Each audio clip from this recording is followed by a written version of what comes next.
right outside of the Hennepin County Government Center. Let's just pause and listen in for a moment to what these folks are saying. Justice! Now! Justice! Now! And you need to think about what you're going to do when this verdict drops. What do you want for your community, regardless of the verdict? I don't need a Hennepin County Government Center to let me know if I matter or not. You don't need a Hennepin County Government Center to let you know if you matter or not. Yeah. This verdict is going to determine what we see for policing, government, and politics going forward for this city. And if George don't get it, shut it down. If George don't get it, shut it down. Let me tell you something, man. If that verdict don't go the way I think it's gonna go, there's gonna be crazy things going down over there in Minnesota.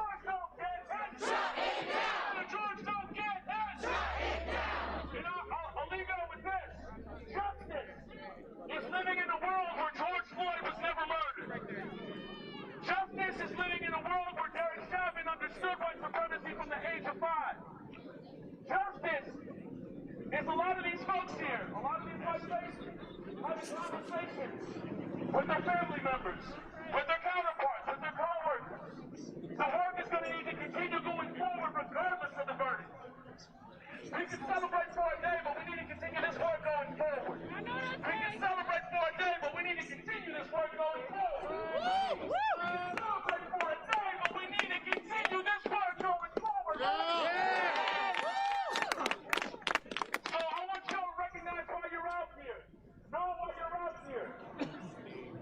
Really get deep into your heart why you're going to stay here and why we're going to rally regardless of the verdict. We're going to demand justice regardless of the verdict because justice is living in a world where John Ray Wright was never murdered. That's right.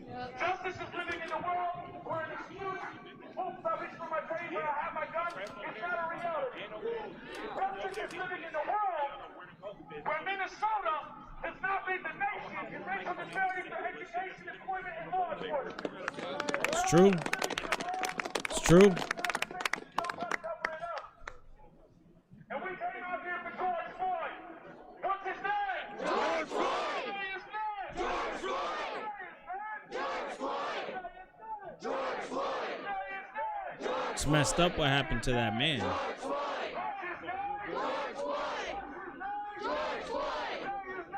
And I know what's in the head of every juror is that 9 minutes and 29-second clip.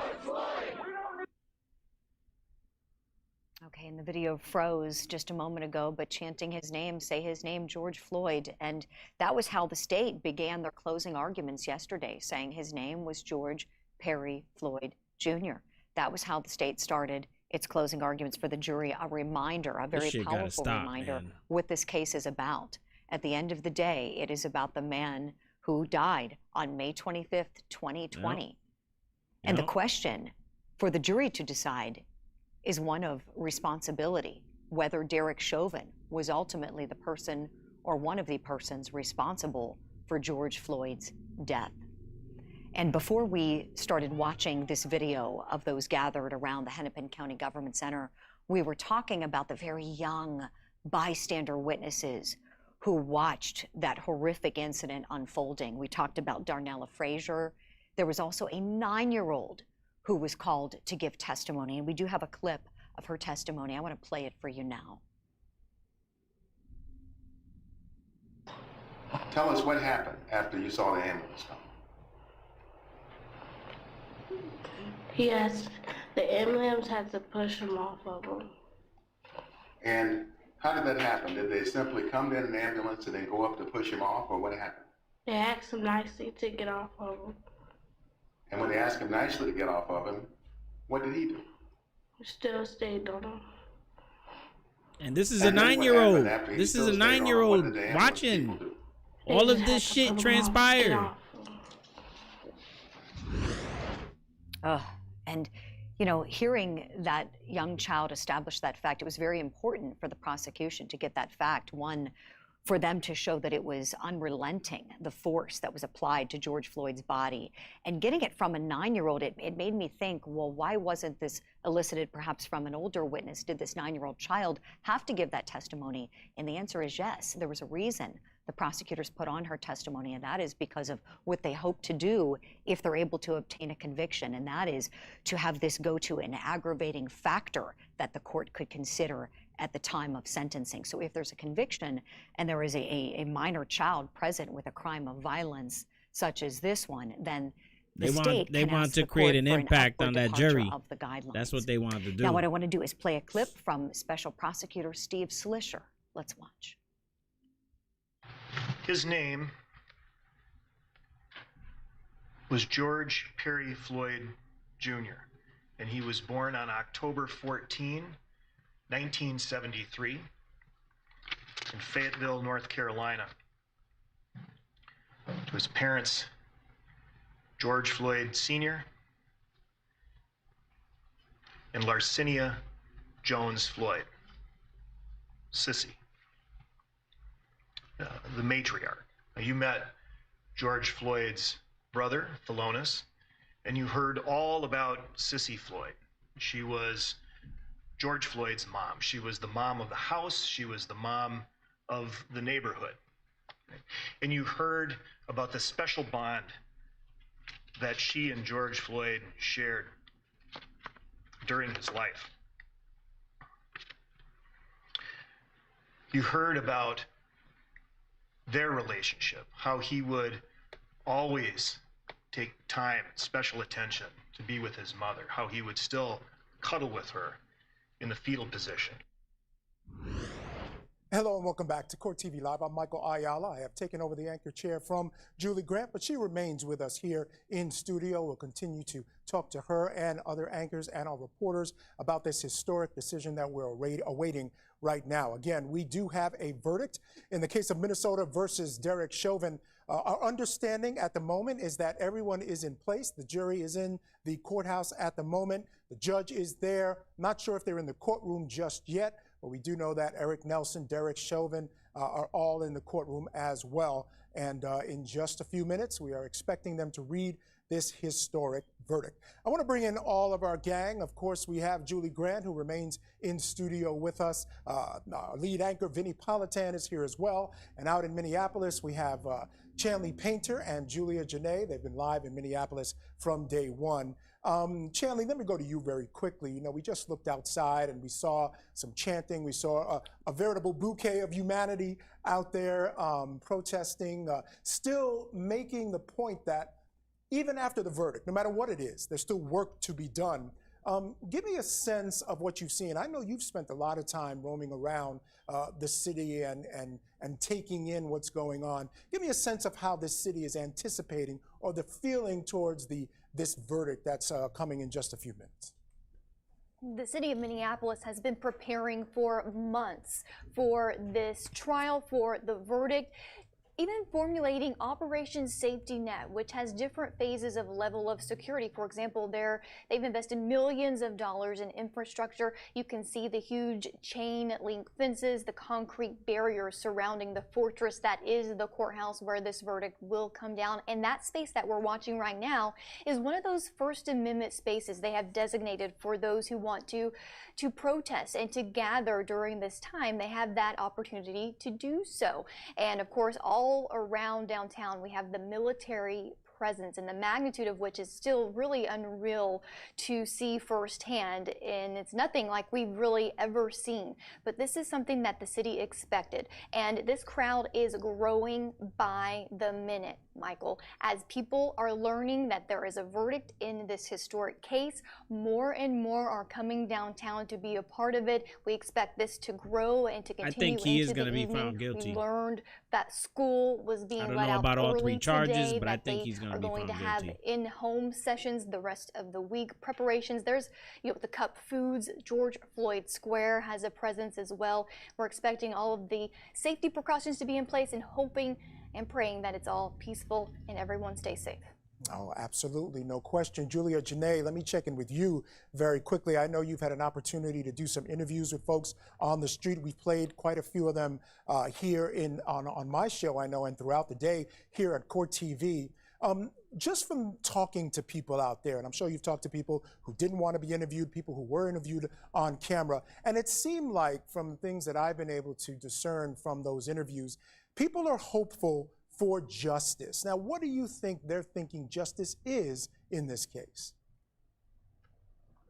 It depends on who you talk to, for sure, but those who are really concerned about how bad things have been for Minneapolis after the unrest of the summer of 2020 all the way up until this moment, and concerned about how people will react to the verdict, whatever it is, you can tell that they are not only concerned for their own safety, their family safety, their homes, their communities, because some people on the ground actually said they were getting out of town for this verdict as things got closer to a possible day that this jury would come back with their decision, just because there's this uncertainty of not knowing.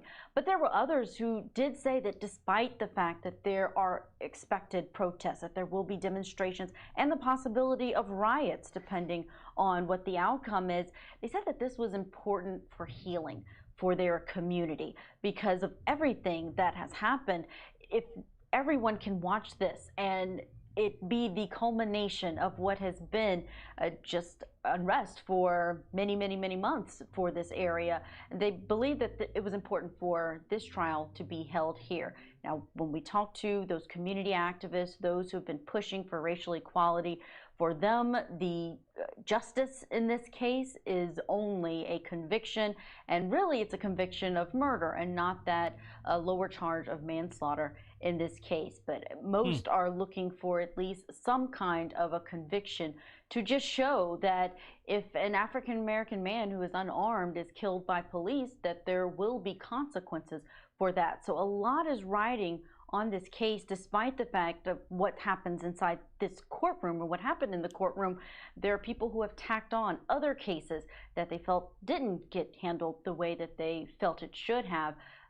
They're looking at this one to remedy that. No question about it. And Vinnie Politan, I want to get you involved now. We talked about justice, what it may look like, and Julia talked about a couple of different groups and what justice might look like to them.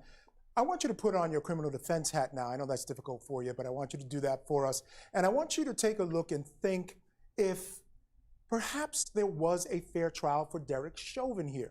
I've contended from the beginning. I was surprised that this jury wasn't sequestered. Of course there was. We knew from the beginning the case was going to take about 3 weeks long, not a tremendously long time to sequester a jury. And with all that was going on and all that did actually go on, the comments by public officials, the huge settlement that happened. We had an issue where someone went home and they taped the program and saw some part of coverage of the trial, talked to their mother about the trial. There was some speculation if somebody had been looking for a book deal. I mean, it went on. And I'm wondering if you think that Derek Chauvin was able to get a fair trial. Of course there was. Well, you asked me to put on a criminal defense hat. Doesn't really fit my head, but here's what's. I mean, there are a lot of issues surrounding this, a lot of them, but a lot of them are in all high-profile cases. But we've never quite seen one with this mixture. And it comes back to what I was originally saying, which is the speed of all of this. The wounds are still raw. Everything is raw, and the trial is taking place. Usually when we have a trial like this, it's been a year, it's been 2 years, and while it still hurts, it's not quite at the same stage that this one is at. So that inflames everything. Sequestering a jury, you know, yes, you can protect them, and I've seen it in other cases. They've done it in other cases. They did it in the Zimmerman case. So I think that is going to be the one area where the defense is going to say there was just too much happening around here. But you're going to need actual evidence that it impacted everything. How do you prove that? You've got to have some evidence that a juror heard something, saw something, and what they heard or saw actually made them change their mind. And I don't know if we're going to get that. Vinny, sorry to cut you off. Actually, you're done anyway. I'm going to take everyone into court. It looks like the judge is on the bench.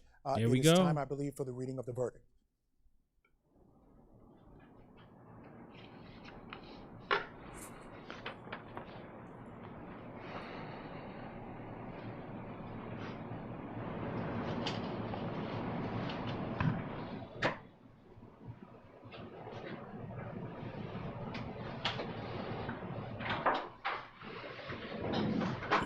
All rise for the jury.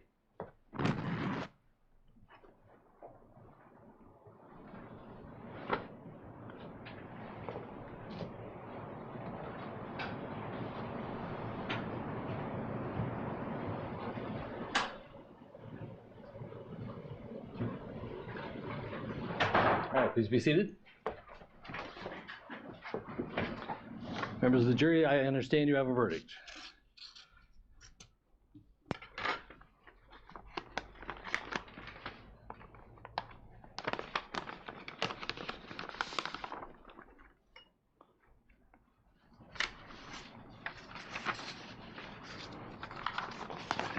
Members of the jury, I will now read the verdicts as they will appear in the permanent records of the 4th Judicial District.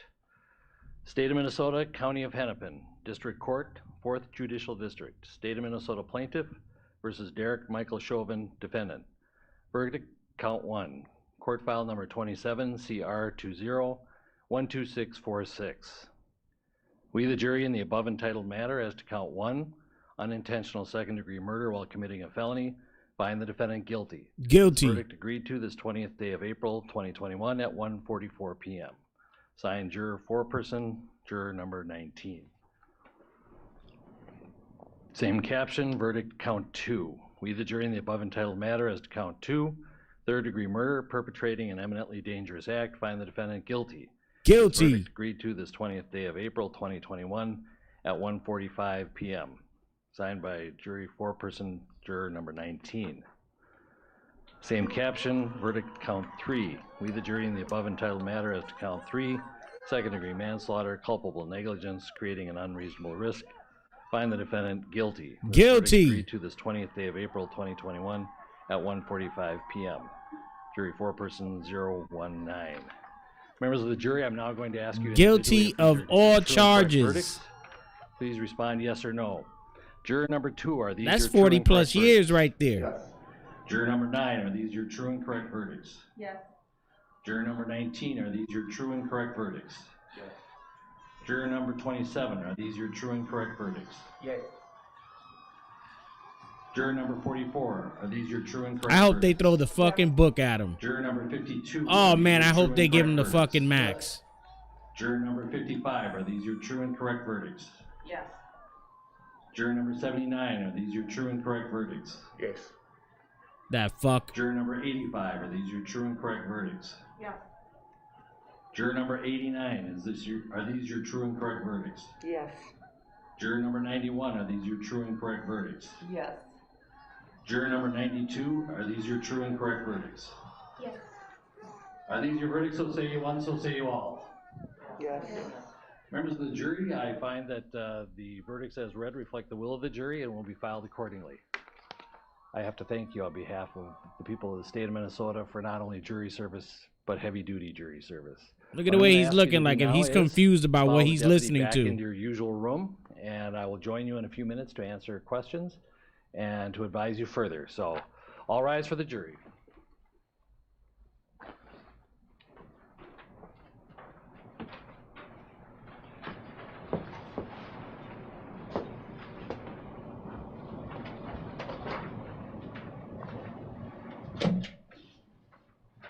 All right, be seated. With the guilty verdicts returned, we're going to have Blakely, you may file a written argument as to Blakely factors within 1 week. The court will issue findings on the Blakely factors, the factual findings, 1 week after that. Yeah, Mike, yo, that dude's a fucking ass, bro. Returnable in 4 weeks. And we will also have a briefing on, after you get the PSI, 6 weeks from now, and then 8 weeks from now, we will have sentencing. We'll get you the exact dates in a scheduling order. Is there a motion on behalf of the state? Your Honor, the state would move to have the court revoke the defendant's bail and remand him into custody pending sentencing. Bail is revoked, bond is discharged, and the defendant is remanded to the custody of the Hennepin County Sheriff. As it should be. Anything further? Oh, All right. Thank you.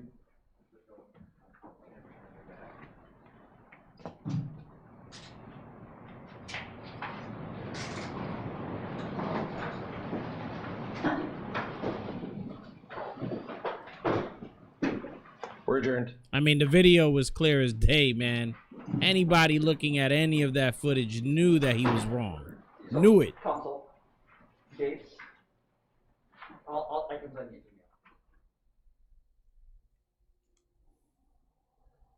330 some odd days after the Hell death of yeah. George Floyd, after 10 hours and 30 minutes or so of deliberations, the jury delivers their verdict through the judge, guilty on all counts. Count 1, second-degree unintentional murder. Now we just got to guilty. check the sentence Third now. degree depraved mind murder, guilty.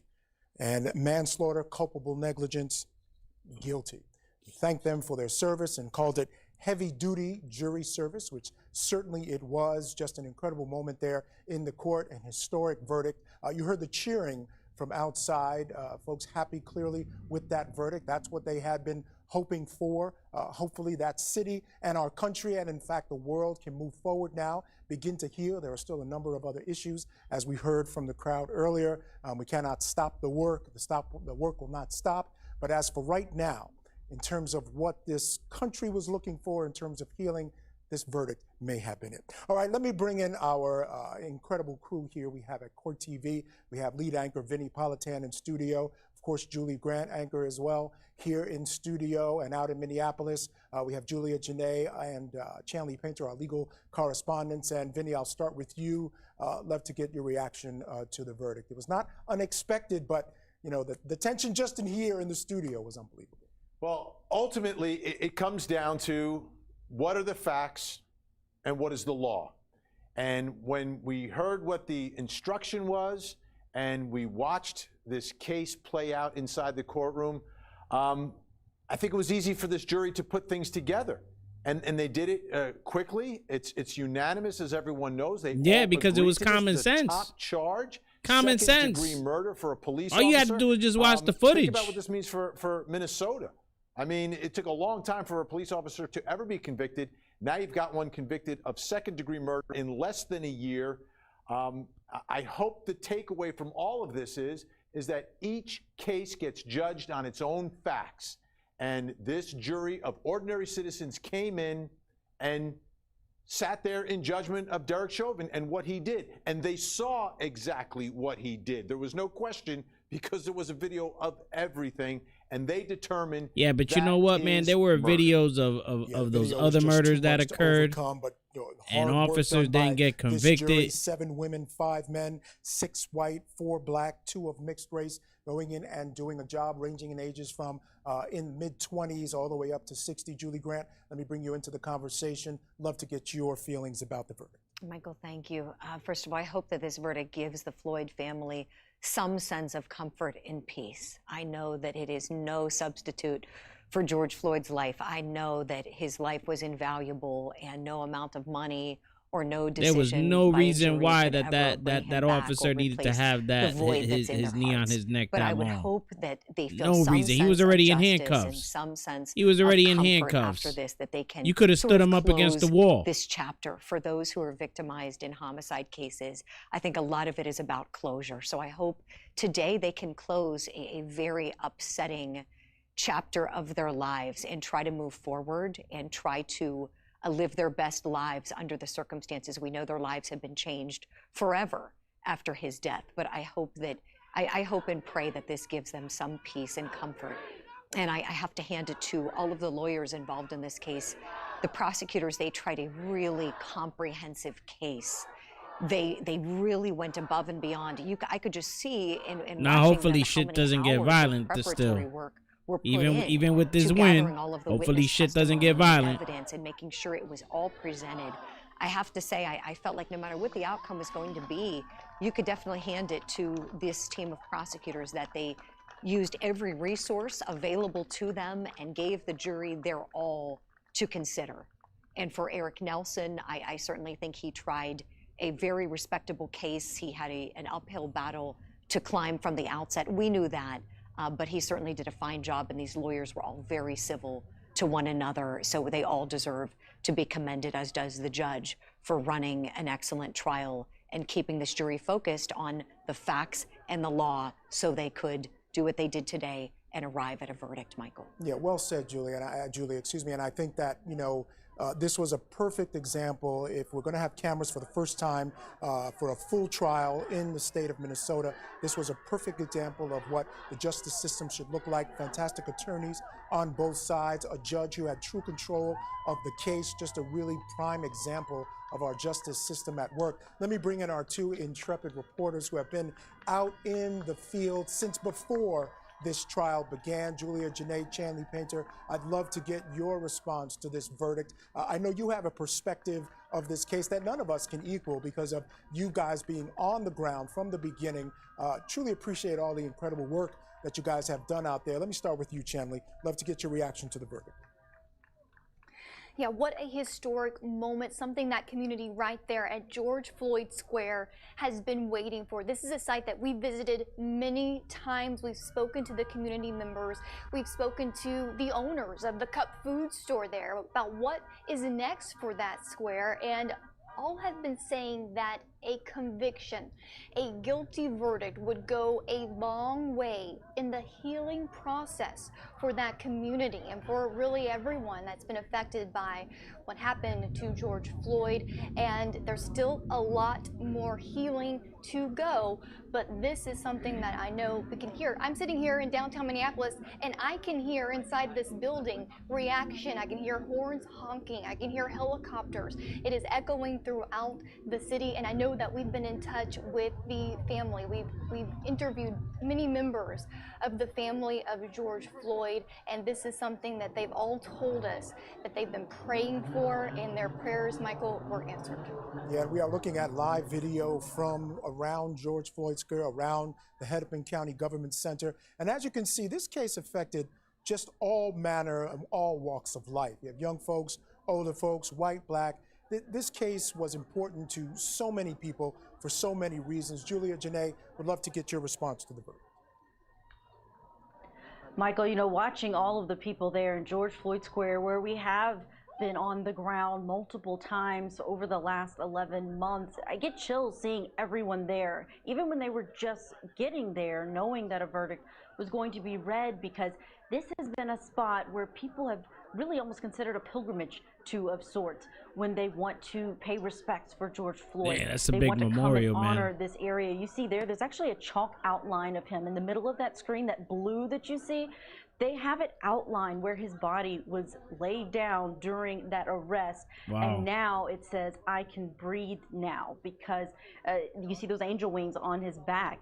This area just means so much to those Yeah, people man, I who hear have you, felt bro. strongly about what I a hear you. conviction should be, or what the outcome should be in this case. So just seeing that they knew there was a verdict and knew that this is where they wanted to be when they heard that. We have a producer who's down on the ground in front of the courthouse who said that people are crying out all three counts. They're breaking down into tears, they're playing music, and they're chanting, "He's going to jail and it ain't over." Yeah, we saw him handcuffed and taken into custody. You know, His I bail- just gotta he had say, been out man, on like, bail. The bail you know, was if revoked you're by not the built for court. this He was job, taken into custody. you If you're shouldn't just be joining in it. us, You know, we have that's a just the verdict in bottom historic line, trial in man. Minnesota versus Derek You know, Chauvin. I Guilty think the on all officers, counts. you know, That is count one, they should be second-degree trained to unintentional murder, de-escalate count situations. two, third-degree depraved You know, and mind then you murder, get shit like count this that three, happens, you know? manslaughter or culpable negligence manslaughter. They're guilty on all counts. And Chanley, let me go to you. The judge talked about the timeline now, so what's going to happen going forward. No Blakely hearing today. There'll be some motion work, some paperwork filed with the court before that happens. Take us through what the timeline is now for sentencing and beyond. Yes, as the judge mentioned, there will be a pre-sentencing investigation for Derek Chauvin. We know he has zero criminal history here, and we know that there's certain severity levels for the conviction of the crime. Because he was convicted on all three counts, the lower two will drop out. So he will be sentenced for the top count of second-degree That's unintentional 40 years and murder. 25 and the judge years. saying that PSI report that he will assess is returnable within 4 weeks, and he plans for sentencing. You know he's gonna appeal. 8 weeks from today. Bail, of course, was revoked, and Derek Chauvin was remanded into custody at the Hennepin County Sheriff's Office. And we also know that there is a possibility of a Blakely hearing. He mentioned that Blakely factors hearing, those aggravating factors, the prosecution filed notice of back in August. You know they're going to put his that ass on they would 24-hour seek lockdown. An upward departure of the standard sentencing guidelines for the charges against Derek Chauvin if he is convicted. Now that he's been convicted, they'll have this Blakely hearing, the judge said, in about a week. And that's when the prosecution will ask the judge and prove, they will try beyond a reasonable doubt, those aggravating factors, that this was a crime committed in front of children, that it involved more than one co-defendant, if you will, that it had a particularly vulnerable victim of George Floyd. If they prove one of those factors, then Derek Chauvin would face an upward departure. The judge would have discretion to go outside of that 12.5 standard sentence, all the way up to, if he wanted to 40 years for that. Now, again, that hearing will take place. He will likely decide whether or not he's going to grant, or that the state met the burden of those factors, but he won't give that final sentence until 8 weeks from today, Michael. All right, Chanley, thank you for that. Let me bring back in our anchors, Julie Grant and Vinnie Politan. And Vinnie, you know, this hopefully will be one step towards the healing for that city, for this country, perhaps anyone around the world who felt affected by this case. And I know there are mayors and governors across the country who are breathing a sigh of relief right now. We hope that the love and the good vibes that I'm seeing in the video, this live video from the scene, continue even after nightfall, because we know after nightfall. Now they just need to make an example of him in 8 weeks. If they have gotten out of hand. But one of the things that I've heard regarding this incident is that true healing doesn't begin until some sort of apology is given. Now, we've heard apologies from a lot of people. That man ain't case. gonna We've heard apologize. from And if state he does representatives, apologize, that governor, shit's gonna from be the so mayor. empty. We heard it from the police, but we haven't heard it from Derek Chauvin. Do you think He's not this going to verdict apologize? is enough to truly begin that healing process out there in Minnesota and across the country? Well, it's twofold, right? I don't think you're going to hear anything from Derek Chauvin. He's pending his appeal. Every criminal defendant who gets convicted and has issues on appeal is not going to say a word. Nothing that can be used against them in a court of law. So he's not going to talk. You talk about healing. The ongoing issue here, and you take a step back at the big picture, is there's going to be another officer-involved death, okay? There's going to be police officers who were killed by suspects. There are going to be suspects who are killed by police officers. And it's not going away. It's the nature of the business. Mm-hmm. So I unfortunately, while this is a sense of justice for this case, I come back to each case gets judged on its own facts. And I think that's the lesson. If that lesson can be learned through all of this, then I think we will make progress. But the problem is people on either extreme side lump them all together, and they see them all the same. And they're not all the same. Every incident, every case is judged by the particular facts of that case. And unfortunately, when someone is shot by police, many people see that one way, and some people will always be pro-police, and some people will always be anti-police. That's true. Regardless of the facts. That's true. And I wish that was the lesson that could be learned from all of this, is that the facts will play out in front of a jury or in front of a grand jury, and justice will be served. That's the way our system works. But until we reach that day, I don't know if we have that 100% healing. But for this case, for this family, and for all the investment that everyone has in justice for George Floyd, I think they can exhale right now, okay? They haven't been breathing. They've been holding their breath. They can exhale now because that sense of justice has been met by this case in that courtroom in Hennepin County. Yeah, one small step forward, Julie Grant. And Vinnie makes a great point. There'll be another one, as a matter of fact, right now, pending about 10 miles down the road. Brooklyn Center is dealing with its own issues regarding a police shooting. Just your sense of where we are in just the healing process and getting to a point where police relations with the community can really begin to take a step forward. That's a really great question, Michael. You know, I wish we could devote days to that question because it's such an important one in our society right now. And I think I would begin by answering that question by saying that I think healing also begins with personal responsibility. And if I may make one comment about what I'm seeing here, I just can't help but say, I hope the Floyd family feels the love and all the caring that's being put forth by so many people interested in this case. I would have to think that they would be very touched to know that so many people cared so much about the outcome here. So I hope that helps, with the healing. And I also would like to see, and again, I don't know how you accomplish this other than just tremendous leadership from people in all facets of life, whether they're government officials, legislators, those in the media, those who are bloggers, those who have platforms to spread a responsible message that we have to respect the justice system and let the justice system play out. And I really agreed with everything Vinny said. I hate when people paint with broad brushstrokes and lump every case together because they're all unique. I can't stress that enough. Just because the one in Brooklyn Center happened in close proximity, just because it was an officer-involved shooting, it is far different. But a lot of them are than similar, the case though. against Derek Chauvin, even though one of the charges. I know everything is the same. Far different, but a different lot of facts and them are circumstances. similar. And yesterday, Judge Cahill really made me think about that, about how we all have a responsibility. And he was pointing to legislators, how they have a responsibility in using the Maxine Waters example about trying to speak out. And he said this is not respecting a co-equal branch of government. She is with the legislative branch.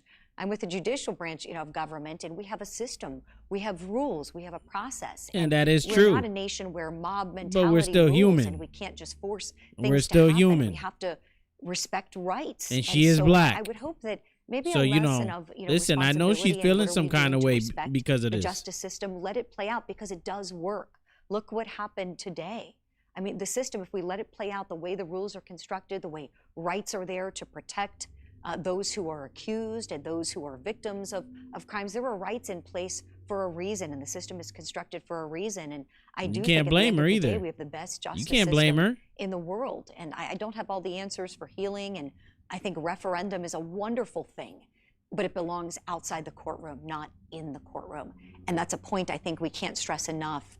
With this trial and any other high-profile cases we see, the other three officers, they still need to be tried as well. And I think we just need to respect the system and the trial process. Let it play out. Let justice And they need to be take its found guilty course. as well. And then what we do on the outside of the courtroom is all fine and good. Let's petition our lawmakers for whatever changes we want to see happen, but respect the decorum of the court system in the process, Michael. Well said, Julia. I can't agree more. Let me go out to Julia Janae. I feel like definitely there's the family. Looks like there is a presser getting ready to begin. Looks like partly of the family of George Floyd and the legal team as well. Let's hold on. I see Ben Crump going there. Well, I was going to say that I think this is part one that will lead to the healing process. The second part of the healing process is going to be the sentence. I think the sentence in this case is truly important. The Let me just sentence. quickly go to Julia Janae. We'll cut out of that immediately as soon as this press conference starts. But Julia Janae, what's the range of sentencing again?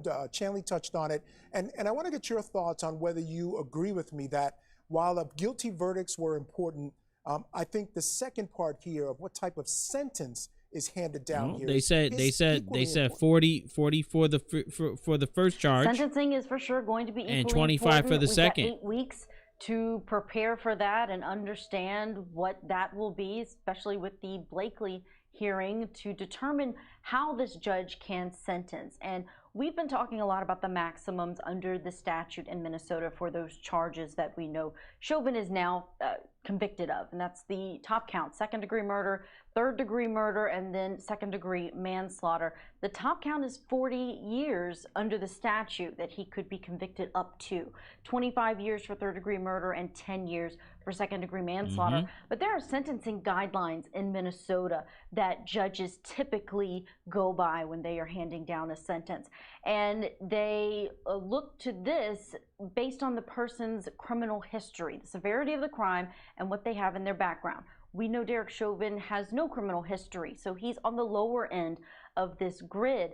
And for something that is the severity of an unintentional second-degree murder, he has a range that the judge can give and hand down in this, and it's between 128 months to 180 months, but the mean of that is 150 months, which is 12.5 years. So that is the most likely thing the judge could give him, or the most bullshit. that he would give. That's bullshit. But that is if he finds that there are no aggravating factors. And there are 5 aggravating factors that this prosecution has put forward to the judge. It would have gone to the jury, but Chauvin waived that and said that he was okay with the judge making a decision on those aggravating factors. Because he knew that the judge sentence was going to be lenient. There being a vulnerability for George Floyd because he was handcuffed when he died, and that there were more than 3 people who were involved in the commission of the crime. If the judge finds those factors, then the judge can go outside of that recommended range. He can go up to 40 on the top count of second-degree unintentional murder. And I think that's huge, because people are going to be listening to how much time Derek Chauvin will be spending behind bars, and ultimately whatever he is sentenced to, it's 2/3 of that he would spend behind bars, and then 1/3 of it he would spend in supervised release or on parole. That's the way it is handled typically for good behavior behind bars here in Minnesota. And Julie, I don't know if you know this, but does it run concurrently or consecutively? My understanding is because there was one victim, it may run concurrently. So if he gets different, let's say 15, 10, and 5, those would all sort of be added together, and the highest one would be the controlling number. Yeah, right. My understanding is it is based on that second-degree unintentional murder, which ironically it does have the same sentencing guidelines as the third-degree murder, but yes, concurrent, meaning that it would really just go by that second-degree unintentional murder. But I think it will be important what he's sentenced to for the other ones, because we know that this case will be appealed. We can almost guarantee that he will appeal this conviction. And there are other factors to consider. There's that other officer involved death case that is widely known about here in Minneapolis, St. Paul area, and that's the one of Muhammad Noor, who was also convicted of third-degree murder several years ago. And his case is on appeal with the Supreme Court. It could impact Chauvin's conviction, depending on what the Supreme Court holds in that case. They won't hear arguments on that until June. So really important, if one of these counts against him gets taken out on appeal, then those other sentences for other charges will be important. Yes, no question about it. And if you're just joining us, we have received the verdict. The verdict is in the case of Minnesota versus Derek Chauvin, an historic case, the eyes of the world on that Hennepin County Government Center, and it's guilty on all counts. First count, second-degree murder, unintentional murder, guilty. Third-degree depraved mind murder, guilty. Culpable negligence, manslaughter, guilty. Guilty on all counts. Sentencing to happen about 8 weeks from now. Derek Chauvin, his bail was revoked. He was handcuffed and taken into custody. You're actually looking at a live shot outside of Cup Foods, and there is a small memorial there where George Floyd died, right in front of the Cup Foods. That's a big memorial right there. Trying to be close to where he died in the wake of this verdict. So right now we are waiting for a press conference to happen. We understand Keith Ellison is standing by. We see Steve Slisher there as well, Matthew Frank standing by, and we're waiting for a press conference, of course, in response to this historic verdict. Vinnie Politan, once again, you know, this was a case that had a video, and from the beginning I said without that video, not sure they get a conviction. But what do you think was the strongest part of the prosecution's case, aside from the video? Clearly the video was controlling, but beyond that, where do you think the prosecutors built their case the strongest? Well, I think it was the approach. Where he told them to use their common They took a very sense. serious approach. A lot of resources put into this case, and my hope is that prosecutors in Minnesota put these types of resources into all murder cases. Let's not pick and choose which murder cases get the resources. All of them should get the resources, because there should be justice for all victims. So I think that's one lesson for this, is they brought in special prosecutors, didn't have to pay them, right? But they brought a different approach to how to try this case. And I think that was a key factor here in the types of experts they brought in. They brought in experts who hadn't testified in criminal case before. They brought in people who were not pathologists to talk about cause of death. They just were rethinking prosecution, and it was incredibly effective. So I think for prosecutors in Minnesota, maybe you take a step back and say, wait a minute, maybe there's another way to try murder cases. And again, I will get back to it. I want all victims to have the sense that the prosecution has your back. They're taking your case seriously. Now, not all of them can be tried within a year, right? There's other factors that impact the speed of justice for victims and their families. But maybe our whole system should wake up and say, hey, look at what they did in Minnesota. Look at what Judge Cahill did in Minnesota. Doesn't every victim deserve that? Yep. Julie Grant, no one better to speak to than there's someone who teaches If trial they're a victim, advocacy, yes. a former prosecutor, very good one at that as well. And we talk a lot about this sort of new approach in a number of ways, but let's focus just on what Vinny was focusing on, this idea that you brought in, the prosecution brought in all these other experts, something we all agreed we hadn't really seen before. Is this a trend, a positive trend in the prosecution of cases of any type? That's a great question, Michael. Thank you for the compliments. And as far as is it a trend, I don't think so. Only because I see the reason why they did it. And I think we all, because we've been assessing this case so carefully from the outset. If you've paid close attention, which I know you all have, everyone here on our Court TV team has, we know that for the state, Dr. Baker's autopsy report was problematic because it wasn't as definitive as they had hoped it would be. That's probably the most clear way I could say it. And the one that was more definitive and favorable Chauvin's. for the state was the one generated in the second autopsy by Dr. Michael Baden and Dr. Alicia Wilson, because they said the two magic words, positional asphyxiation. And we heard those two magic words, positional asphyxiation, coming out from all of these other various experts because they weren't in Dr. Baker's report. So here I say that this will not become a trend because, well, number one, it's incredibly expensive to get multiple expert witnesses in on cases. And typically, having your medical examiner testify to cause of death is more than enough. Here, they didn't want to introduce just that testimony. They had to go a step further because they wanted to get around the testimony. It wasn't that Dr. Baker was necessarily contradicting what other pathologists like Dr. Wecht and Dr. Baden had said. It was just a little more vague, Michael. Julie Grant, fantastic. I appreciate it. Let's go back out to Keith Ellison. Looks like he's ready to begin his press conference. Y'all just shift a little bit more this way and then come in just a little bit tighter. Yeah, more like that. Yeah, there's actually more room on this side. There's more room on this side? Yeah, more room to your right. Can we see everybody? Yes, thank you. That's much better. So Natasha, people got to be able to see the baby too. Especially after the baby ran here, right? Yeah. Baby on board. Yeah. Good afternoon, everyone. My name is Keith Ellison. I'm the Attorney General of the state of Minnesota. And since the investigation and prosecution of this case began last May, everyone involved has pursued one goal: justice. We pursued justice wherever it led. When I became the lead prosecutor for the case, I asked for time and patience to review the facts, gather evidence, and prosecute for the murder of George Floyd to the fullest extent the law allowed. I want to thank the community for giving us that time and allowing us to do our work. That long, hard, painstaking work has culminated today. I would not call today's verdict justice, however, because justice implies true restoration. But it is accountability, which is the first step towards justice. That's the word And right now there. the cause of Accountability. justice is in your hands. And when I say your hands, I mean the hands of the people of the United States. George Floyd mattered. He was loved by his family and his friends. His death shocked the conscience of our community, our country, the whole world. He was loved by his family and friends. But that isn't why he mattered. He mattered because he was a human being. And there is no way we can turn away from that reality.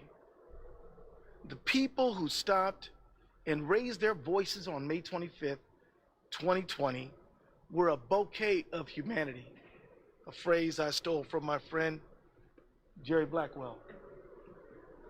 A bouquet of humanity, old, young, men and women, black and white, a man from the neighborhood just walking to get a drink, a child going to buy a snack with her cousin, an off-duty firefighter on her way to a community garden, brave young women, teenagers, who press record on their cell phones. Why did they stop? They didn't know George Floyd. They didn't know he had a beautiful family. They didn't know he had been a great athlete. And they didn't know he was a proud father or that he had people in his life who loved him. They stopped and raised their voices, and they even challenged authority because they saw his humanity. They stopped and they raised their voices because they knew that what they were seeing was wrong. That's right. They didn't need to be medical professionals or experts in the use of force. They knew it was wrong, and they were right. These community members, this bouquet of humanity, did it again in this trial. They performed simple yet profound acts of courage. They told the truth, and they told the whole world the truth about what they saw. They were vindicated by the chief of police, by Minneapolis's longest serving police officer, and by many other police officers who stepped up and testified as to what they saw and to what they knew. What happened on that street was wrong. We owe it, and we owe our gratitude to fulfilling we owe them our gratitude for fulfilling their civic duty and for their courage in telling the truth.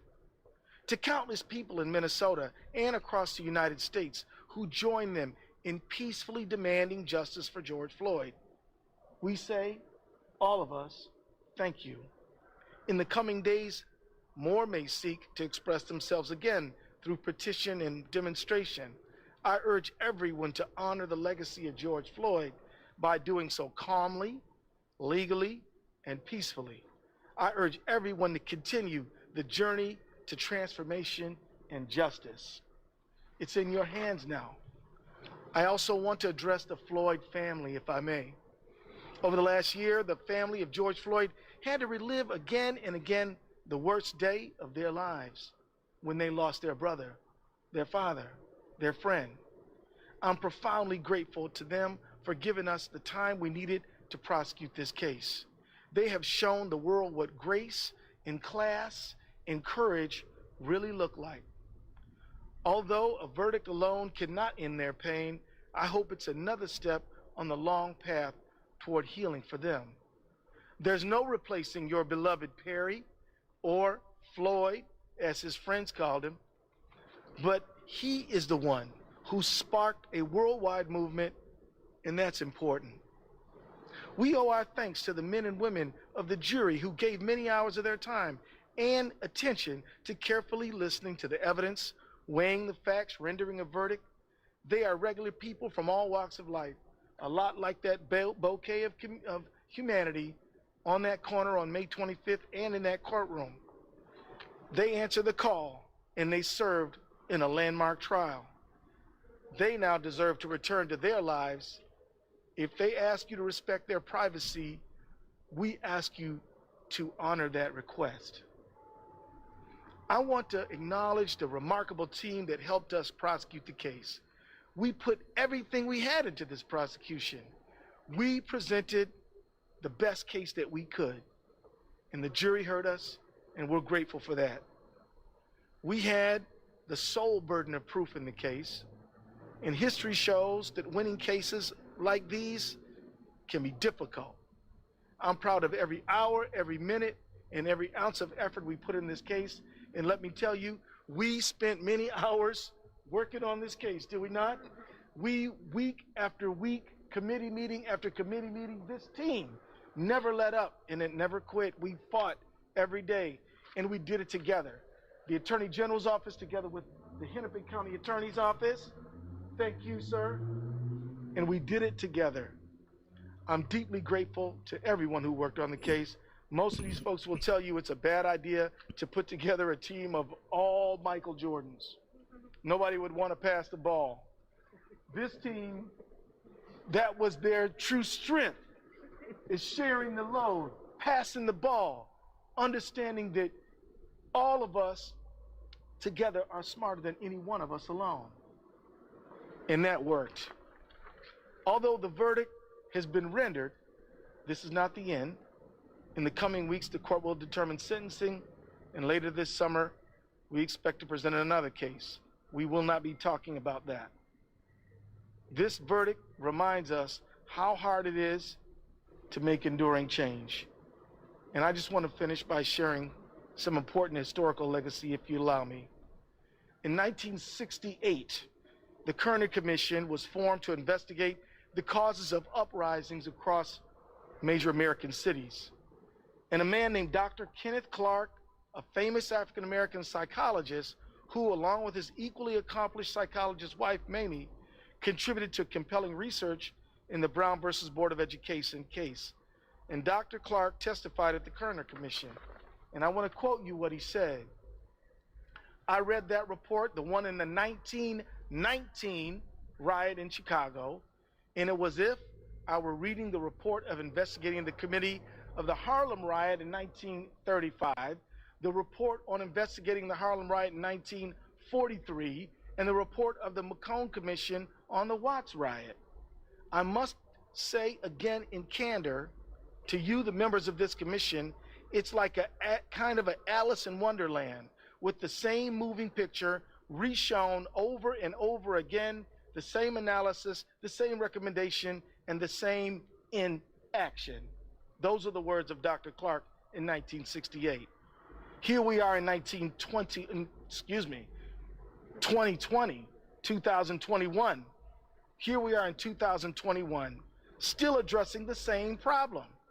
Since Dr. Clark testified, we have seen Rodney King, Abner Louima, Oscar Grant, Eric Garner, Michael Brown, Freddie Gray, Sandra Bland, Philando Castile, Laquan McDonald, Stephon Clark, Atiana Jefferson, Anton Black, Breonna Taylor, and now Dante Wright and Adam Toledo. This has to end. We need true justice. That's not one case. That is a social transformation that says that nobody's beneath the law and no one is above it. This verdict reminds us that we must make enduring systemic societal change. More than a month ago, months before George Floyd was murdered, the Minnesota Public Safety Commissioner John Harrington and I released the recommendations of our working group on reducing deadly force encounters with law enforcement. What all of us in that working group, including law enforcement, wanted is for everyone to go home safe. Anytime someone doesn't, everyone's lives are changed forever. We need to use this verdict as an inflection point. What if we just prevented the problem instead of having to try these cases? We don't want any more community members dying at the hands of law enforcement and their families' lives ruined. We don't want any more law enforcement members having to face criminal charges and their families' lives ruined. We don't want any more communities torn apart. One way to prevent this is to get into a new relationship where we as a society re-examine the use of force and our old settled assumptions. I'm so proud of Chief Arredondo and the Minneapolis police officers who by their testimony said enough is enough. And another way to prevent it is by acknowledging and lifting up everyone's humanity, helping communities heal, and officers be well. Another way to prevent it is with accountability. Passing laws and instituting policies and training is important, but they must be more than words on paper, and there must be accountability for violating them. With this verdict, we have brought some accountability. Finally, this verdict demands us to never give up the hope that we can make enduring change. Generations of people said slavery would never end. Generations said Jim Crow would never end. Generations said women would never be equal to men. Generations said if you were different in any way, you could never be a full and equal member of our society. Today, we have to end this travesty of recurring, enduring deaths at the hands of law enforcement. That's right. Those beliefs are things we have to focus our attention on.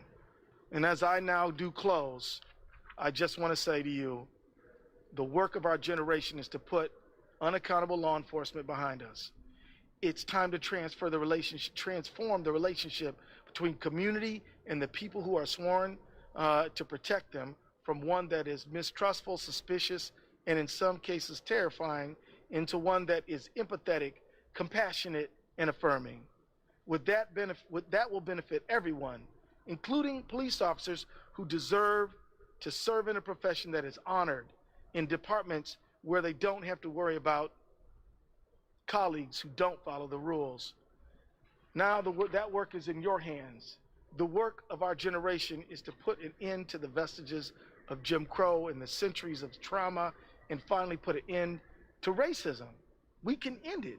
It doesn't have to be with us into the future if we decide now to have true liberty and justice for all. And this is on both sides. Generation is to say goodbye to old This practices is on both sides. that don't serve us anymore, and to put them all behind us. Racism's got to be that shit's got to be cut on both Even ends. one like this one can create a powerful new White on black, to black shed on old white. Both practices parties. and That reset shit's got to stop. relationships. So with that, I just want to say that I do hope that people step forward and understand that nobody can do everything, but everybody can do something. You can do something the way like everyday people like Donald Williams and Genevieve Hanson and Christopher Martin and Charles McMillan and all those teenagers and young people stepped up and did something. You can do things like help pass the George Floyd Justice and Accountability Act. It's in your hands. Let's get the work done. And now I'd like to invite my friend and partner in justice, Michael Freeman, Hennepin County Attorney.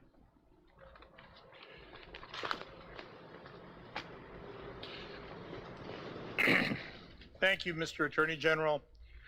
First, I want once again to extend my heartfelt sympathies to the families of George Floyd. I hope today's verdict provides some measure of closure for them. And let me say what a tremendous job Attorney General Keith Ellison did in recruiting and organizing a talented team of prosecutors and supporting staff. Great job. Matt Frank, Jerry Blackwell, Steve Schlescher, and Aaron Eldridge were exceptional. Their use of experts, evidence, and witnesses left the jury no alternative but to find Mr. Chauvin guilty. We and the people of Minnesota should rightly be proud of these four and your entire staff of volunteers and assistant attorney generals and the jobs they did over the last 7 weeks. I'm also proud from the moment that the Hennepin County Attorney's Office charged Derek Chauvin with murder and manslaughter 4 days after George Floyd's murder, our team worked long hours side by side with the Attorney General's team. Managing Attorney Gene Burdorf did legal analysis and writing.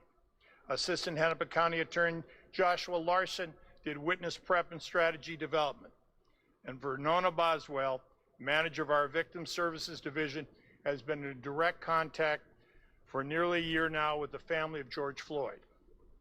Victim and witness advocates Jessica Immerman and Keith Johnson managed all the witnesses, civilian and professional.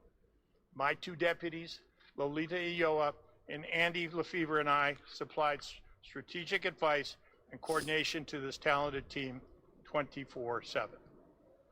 These guilty verdicts against Mr. Chauvin cannot be the end of the conversation about officer killings of civilians.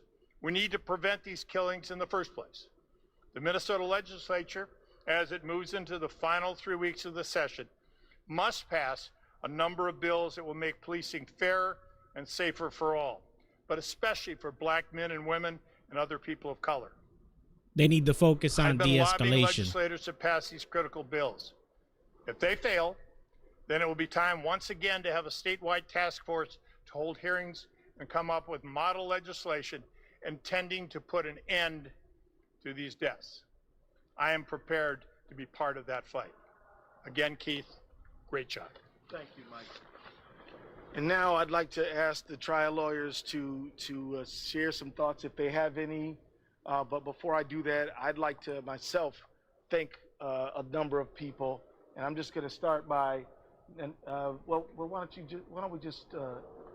don't we just have our trial lawyers come forward, and then we'll thank our whole team. So, Jerry, Steve, which one of y'all want to do it? Matt, where'd Matt go? Yeah, go right up here. Thank you, Attorney General Ellison. And when I say thank you to Attorney General Ellison, I want to thank you for calling me and calling me back into public service, which is something that I was able to do as a federal prosecutor, as a state prosecutor, as an assistant county attorney in the United States Army. And when I left private practice, I thought those days were behind me, but I received a call, and it was from Keith Ellison. And he gave me the opportunity to step back into public service, something that is so important to me, something that I cherish. And I would just encourage anyone, if you get a call like that as an attorney, it's a privileged life, it's a noble profession. And if somebody calls you and they ask you for help, don't overthink it, just do it. As I've found in my career, you get a lot more than you give. I'm honored to have stood with the Floyd family, to stood with the state of Minnesota as we go through this painful process together. And it's been my privilege to practice with this incredible, gifted trial team. And so I stand here today in gratitude. I'm thankful. I want to thank the jury for their service, for doing what was right and decent and correct and speaking the truth and finding the right verdict in this case. I'm Jerry Blackwell, and my comments are going to be fairly brief. I want to first say thank you to all of these selfless servants that you see standing here and the many more that you do not see, who had the willingness, the courage, the passion, the intestinal fortitude to get into good trouble. They stepped into the light and they shine. And for that, I say thank you. I'm grateful for them. I'm grateful for the opportunity that I've had to serve. Now, no verdict can bring George Perry Floyd back to us.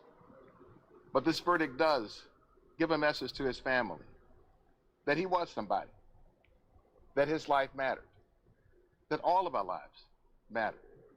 And that's important. And I also hope that this verdict, for all of the rest of collective, all of us, will help us further along the road toward a better humanity. Thank you all. Matt Frank. Well, I can't really follow that too much, but I just want to say that it's been really a privilege to work with this awesome group of dedicated, hardworking people in this endeavor. But it's also been just a total privilege to get to know the Floyd family and to spend time with them and get to know them. Because first and foremost, this is for you, George Floyd, and for your family and friends. Thank you. Thank you, Ben. So let me also thank very publicly Aaron Eldridge, who was part of our trial team, who's not here today, but was indispensable. Lola Velasquez Agaloo, thank you, Lola, for a wonderful job that you did. Josh Larson. Josh, thanks so much, my friend. Zuri Balmakam. Thank you, Zuri. And Natasha Robinson. I want to thank you and the next generation, the next generation of justice seekers. Dion Dodd, I want to thank you. Dion, where are you? Thank you very much. And I want to thank you, Vernona Boswell. You are a star. And I also want to thank so many other people. But with that, we're going to close our comments right now and just say that we're prepared to continue to pursue justice. Thank you. What kind of sentence are we going to see? Pardon me?